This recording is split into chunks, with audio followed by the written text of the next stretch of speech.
అస్సలాము అలైకుం వరహ్మతుల్లాహి వబర్కాతుహు. మొహర్రం పండుగ అంటే ఏమిటి? మొహర్రం అంటే ఏమిటి? మనకందరికీ తెలిసిందే. మొహర్రం అంటే రొట్టెల పండగ, మొహర్రం అంటే పీర్ల పండగ.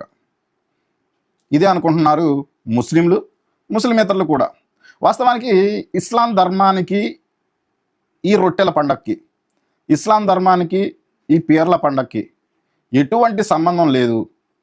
అసలు ఇస్లాం ధర్మానికి పూర్తిగా విరుద్ధమైనటువంటి పనులు ఈ పీర్ల పండగ జరుపుకోవటము, అలాగే రొట్టెల పండగ జరుపుకోవటం.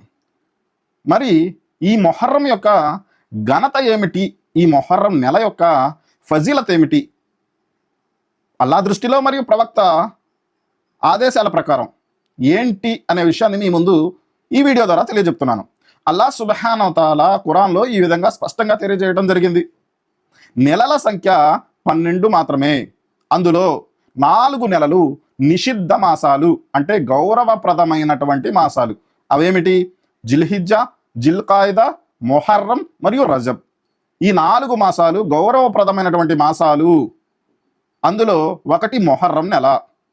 అలాగే ఇస్లామీయ క్యాలెండర్ ప్రకారం మొట్టమొదటి నెల మొహర్రం నెల. అల్లాహ్ సుబ్హానహు వ తఆలా ఈ నెలని నా నెల అని చెప్పి తెలియజేయడం జరిగింది. షహ్రుల్లా, ఇది నా నెల అని చెప్పి తెలియజేయడం జరిగింది. అంటే ఏంటి? అల్లాహ్ సుబ్హానహు వ తఆలా ప్రత్యేక గుర్తింపు ఇవ్వడం జరిగింది ఈ నెలకి.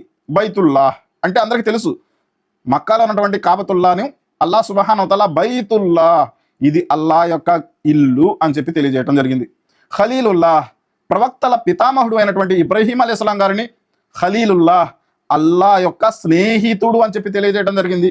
సైఫుల్లా, ప్రవక్త ముహమ్మద్ సల్లల్లాహు అలైహి వసల్లం గారి దగ్గరకు ఒకసారి ఖాలిద్ బిన్ వలీద్ వచ్చి, ఓ ప్రవక్త, నేను ఇస్లాం స్వీకరించాలనుకుంటున్నాను, ఇప్పటిదాకా ఈ ఖడ్గంతో, ఒక ఖడ్గం తీసుకొని వచ్చి ఈ విధంగా అంటున్నారు, ఈ ఖడ్గంతో నేను అవిశ్వాసుల తరపున పోరాడాను, ఇదిగో ఈ ఖడ్గాన్ని మీకు ఇచ్చేస్తున్నాను, వదిలేస్తున్నాను అని చెప్పి అన్నప్పుడు ప్రవక్త గారు అంటున్నారు, ఈ ఖడ్గం తీసుకొని సైఫుల్లా, ఇది అల్లా యొక్క ఖడ్గము, ఇక నుంచి దీనిని అల్లా మార్గంలో అల్లా కోసం ఉపయోగించాలి అని చెప్పి తెలియజేయడం జరిగింది. ఆ ఖడ్గానికే సైఫుల్లా, అల్లా యొక్క ఖడ్గము అని చెప్పి పేరు పెట్టడం జరిగింది. అలాగే మొహర్రం నెలకు కూడా షహ్రుల్లా, అల్లా యొక్క మాసము అని చెప్పి తెలియజేయడం జరిగింది. ఎంతటి ఘనత ఉంది ఈ నెలకు.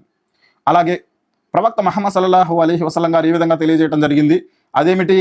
రంజాన్ మాసం విధి అయినటువంటి ఫరజ్ ఉపవాసాలు తర్వాత ఏదైనా నఫిల్ ఉపవాసాలు ఘనత ఉందయ్యా అంటే అది ఈ యొక్క మొహర్రం మాసంలో ఉండేటటువంటి ఉపవాసాలు అని చెప్పి తెలియజేయడం జరిగింది.